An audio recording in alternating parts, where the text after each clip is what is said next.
Hello, this is Eva and Franco part 2. So Eva and Franco stole from how.com's page and published to their 01.org website. And this is to show that art doesn't belong to anybody. It should be public since it was published on a website. It should have been able to be viewed by anybody. And it wasn't the case for this website because only people who had the password were able to see it. So Eva and Franco's purpose or purpose of stealing this um, exhibition from how.com was to show that art doesn't belong to anybody. No one has ownership of it and should be able to be viewed by anybody. Um, the differences between hacktivism and Eva and Franco's theft of the exhibition is that hacktivism is um, is to show that you're against something and to prove your point when you're going against something. And even Franco, they were just trying to show that anyone should be allowed to see this exhibition. And yeah, um,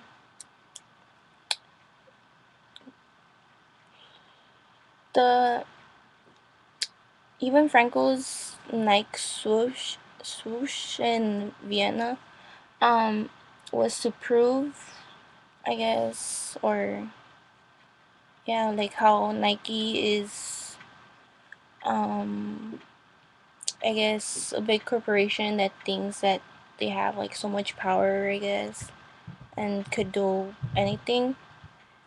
But it was, I guess, disrespectful in the aspect that it's like a really an ancient place, I guess you could call it, some like something very important.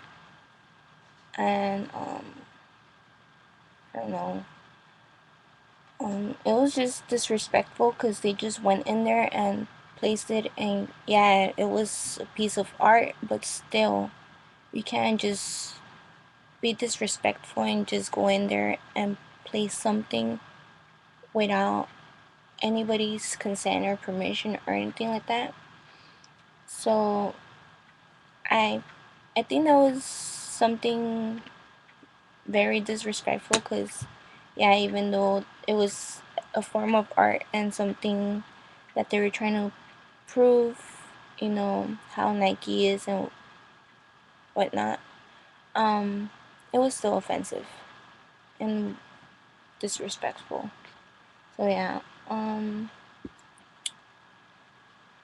the Second Life avatars, well, they could be a self-portrait because people make their avatars based on how they look at themselves or how they imagine themselves to be or how they want themselves to be.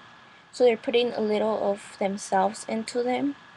But yeah, um, sometimes people don't exactly put it as they are. They put it as how they see themselves, so it's not realistic to their personality or their aspect, their actual image. Because you could make your avatar be pretty much anything. Like, you could be a female and make it be a male or any other creature.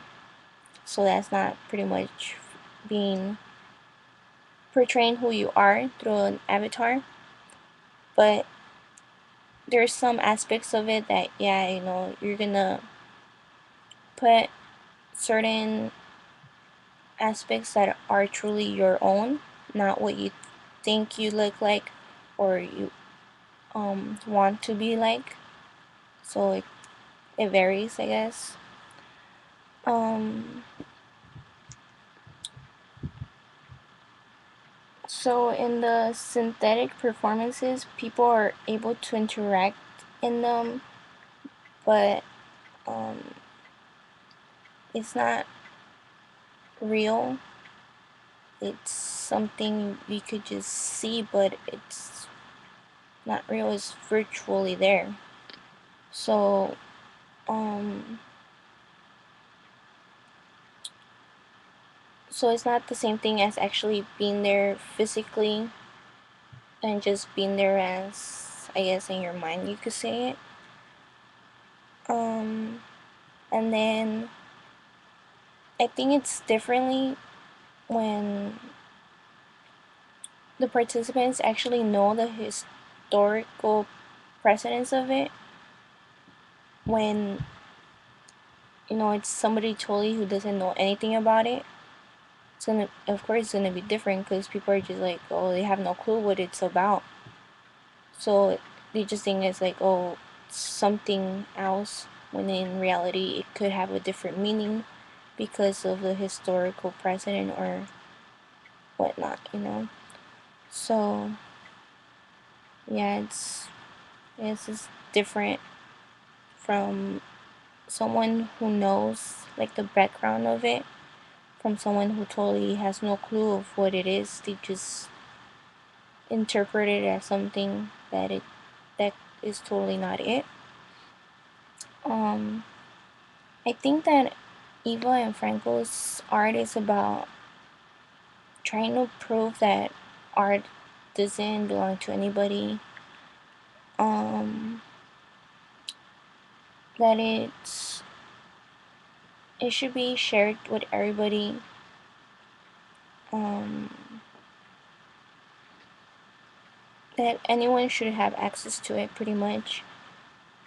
And the theme within their projects is just to show that people should have an equal opportunity to view all the art out there, have the equal chances to, I guess, experience this. So yeah, and the meaning of flogging a dead horse is when you are trying to find a meaning of something, a different meaning of something that doesn't actually have another meaning other than just one meaning. There's no second meaning to it or anything like that. So yeah, I guess pretty much it.